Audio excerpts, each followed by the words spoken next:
li ñu war a def wax gi jeex kon tey jii nii mais parrainage yéen vous imaginez Idrissa Seck et puis réfléchir ensemble mais Idrissa Seck il ne peut pas être troisième à une élection deuxième à une élection présidentielle élection amaat ñu koy laaj parrainage man bi ngeen di waxtaan man xaw ma yéen lan ngeen doon waxtaan ak nan ngeen di waxtaan ak lan moo nekk seen bopp yi mais xalaatu leen ni quelqu'un boo xam ne dafa nekk ci dernière élection présidentielle am pratiquement 20% kooku élection bi si topp muy dund moom am envie am yéene nekkaat candidat ngeen di ko laajaat ak nu mu mënti demee nag muy jouir de ses droits civiques yéen ngeen di ko laajaat ay parrainage ba naan ko sax am nga manquement kooku automatiquement dañu war a njort ni parce que affaire de njort rek la dañu war a njort ni kii war na mën a nekk candidat parce que mëtal na ko xam kan la ñu war a wax mu war a wut ay parrainage wala ñu wutal ko ay solution pour bañ a indi le bordel dans ce pays ci wàllum élection yi ki nga xam ne xamuñu ko ay élection quand vous parlez de Anta Babacar Ngom war na prouver quand vous parlez de Bougane Gueye Dany war na prouver quand vous parlez de quelqu'un qui n'a jamais fait des élections quoique sax Bougane moom mos na dem benn élection présidentielle yaa ngi dégg te expérience amoon na fa gis ngeen fu mu toll woon ci liggéey am na ñeneen ñoo xam ne ñu ngi ci réew mi ñoo xam ne c'est la première 153 personnes 153 parrainage loolu ci 153 yéen mënu leen vérifier nit koo xam ne 153 la am ay nit téeméer xaw ma ak lan nit 85 parrainage la nit ki ñëw am dugalul xaalisam nan ngeen mais wàllum attestation CDC bi mais war ngeen mën a réfléchir quand même ci xaalis bi am na ñoo xam ne boo leen xoolee di nga xam ndax crédible nañu wala crédible mais que dire de ces candidats là ñoom itam ñi nga xamante ne dañuy dem sans fay caution sans matal ay parrain mais da nga leen koy empêcher ba pare caution lan mooy objectif bi mais xajamal mais ku man pour man ku musul dem ku mus a dem élection ci Sénégal élection bu mucc nga am plus de 5% comme li ñuy wax ci caution bi nga am plus de 5% des suffrages exprimés man pour man kenn warul la laajaat parrainage mais gis nga ñoom dañ fi nekk nii rek mais ñi yaakaar ñoo ñu ëpp xam-xam mais il faut que ñuy wax laaj ñun aussi parce que ci occasion yi rek la ñuy am pour wax parce que amuñu feneen ñoom ñoo nekk di décider toog ak ñoom en groupe wax li ñuy wax décider man pour man boo amee plus de 5% ci élection bii passé bu mujj bi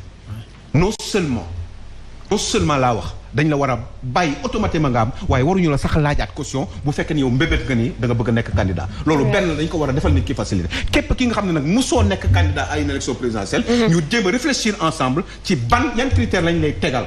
yan xalaat lañ la mën a tegal pour que par rapport ak yow sa crédibilité pour nga mën a jàll ci parrainage yi parce que objectif bi mooy quand même nit ñi bokk très bien waaye bokk aussi mais pas dans la triche bokk parce que da nga am envie nekk candidat da nga am envie liggéeyal sa réew da nga am envie diriger sa réew loolu mun na koo nangu mais pëccëxoo bii yëpp man fautu état bi am na ci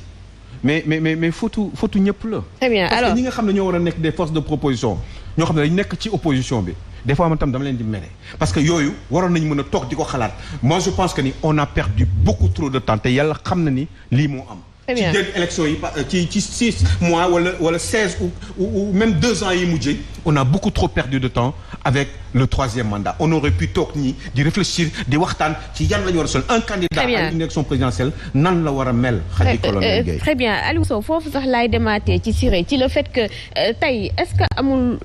faute yoo xamante ni bu ñuy situer responsabilité yi ci seen côté lay nekkee ndax quoi qu'on puisse dire am nañu jàll loolu xëy na mën na firndeel ni mbir mi am na lu ci baax waaw en fait dama lay renvoyer décision bi cour de justice de la CEDEAO joxe woon dafa ni le principe il faut nécessairement un filtre mais les modalités pratiques yooyu la dàq Sénégal nag moom dafa reconduire les mêmes modalités pratiques ma jox la ci benn misaal pour wane ni ça pose problème pour nous et pour Serigne Mboup ça pose un grand problème xam nga nit ku parrainé 2 fois est-ce que tu sais que c'est un acte délictuel dañuy war a jàpp dóor ci kaso bi maintenant léegi dañu renverser affaire yi au lieu de sanctionner celui qui parraine 2 fois maintenant on sanctionne celui à qui on a parrainé maintenant bu ñëwee ñu dàq ko boo xoolee jeu bi nii c'est davantage la chasse aux candidats que la chasse aux gars yi def parrainage te pourtant c'est un délit kon donc ñoom am nañu fichier bi am nañu ñëpp kon donc ñoom ñoo ko waroon a mën a organiser mais léegi da nga gis ni dañ ko mën a dañ ko dëpp ñi ñuy wax doublon ñoom ñooy arrêté kii bi deuxièmement lan moo tax le parrainage pose problème pour Serigne Mboup et que la coalition en a nawle. À l'état actuel fi ñu toll ci parrainage bi ce n'est pas une affaire politique mais c'est une affaire informatique. Or une élection présidentielle ne devrait jamais être une affaire informatique, ça devient une affaire politique. C'est pourquoi Serigne Mboup propose que bu ñu demetee ci réforme yi ñuy proposé ci réforme yi c'est-à-dire que élection présidentielle dootul nekk affaire de parti politique représenté par un candidat mais day nekk affaire de courant de pensée représenté par un candidat. Nous allons proposer aux Sénégalais 5 courants de pensée et dans chaque courant de pensée 2 candidats rek moo fi génn. Donc on a déjà 10 candidats su fekkee état bi nag dina leen mën a jàppale comme ni ñuy defee primaire après on va voir entre nous nan la ñuy defee kii bi kon donc ce n'est plus maintenant au parti politique maintenant c'est au courant de pensée loolu moo ñuy def moo ñuy mën a permettre ñu mën a régler d'une certaine manière bi ci des mooy question bi nga ma posé c'est-à-dire que dafa am déséquilibre dès le départ parce que bu ñu nee ñii dañuy dem élection yow ñun par exemple ñii am nañ parti politique ñi ngi assemblée yow soo ne yéen ñi am parti et député wala yéen nga am élu am ngeen possibilité ñu parrainer leen foofu waratoo leen may possibilité ñuy ñëw di xëccoog ñun ci suuf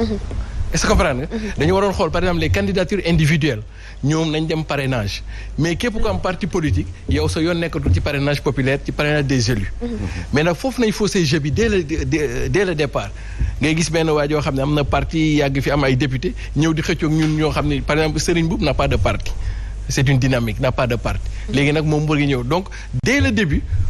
je viens de comprendre lan moo tax et merci à maître Alioune Tine d'ailleurs Abdoulaye Tine moom moo porté woon affaire bi CEDEAO ba ñu jox ko kon donc le modèle en soi la méthodologie en soi pose problème mooy li gars yi di wax finalement di nga dem ba mujj gi da nga naan mais finalement est-ce que du gars yi ku ñu bëgg nga jàll moom mooy jàll mais ku ñu bëgg nga jàll doo jàll parce que rien ne peut justifier sans pour autant xeeba kenn mais rien ne peut justifier rien ne peut justifier ñenn ñi dugg ci langue politique bi y a même pas 3 mois 4 mois voilà puisse avoir ay parrainage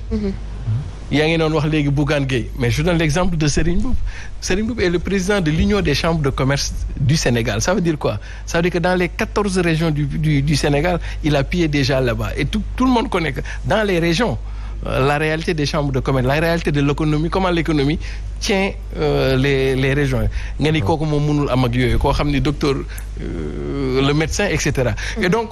pour ñun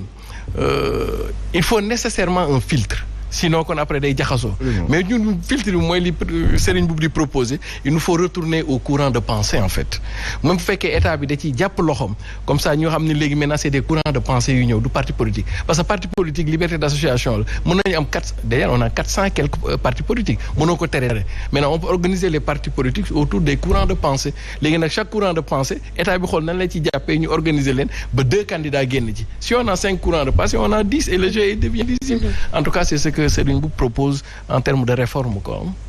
Alors Mamadou Lamine Dianté annoncé woon nañu leen ko ci ndorteelu émission bi que ci suñu invité yi la bokk il vient tout juste de nous rejoindre je rappelle que moom mooy coordonnateur bu LACOS leader allié du candidat Ousmane Sonko bonsoir. Bonsoir. ñu ngi lay fay. Pareillement c'est vrai.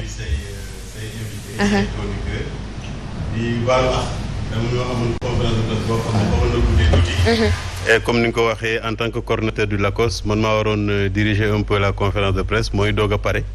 Donc maa ngi ciy jégalu bu baax a baax mais je crois quand même que j'ai trouvé ici des gens que je connais qui sont des amis. C'est vrai di nuyu bu baax a baax Siré nga xam ne sama collègue la sama. di rafetlu également surtout les analyses pertinentes qu'il fait sur les différents sujets. Merci. Important. Merci beaucoup. Alors balaa may dem ci Gueye l'original yéen seen cas c'est un peu à part dégg nañu mandataire bi di ñuy xamle ni que dossier bu Ousmane Sonko dañu ko ubbi sans présence su mandataire am une violation sax ci ni ñu ko mën a waxee de la loi. Oui xam nga candidature Ousmane Sonko il faut dire que kenn invalidé wu ko. dañ ko écarté parce que mandataire bi deful sax 2 minutes ci biir conseil constitutionnel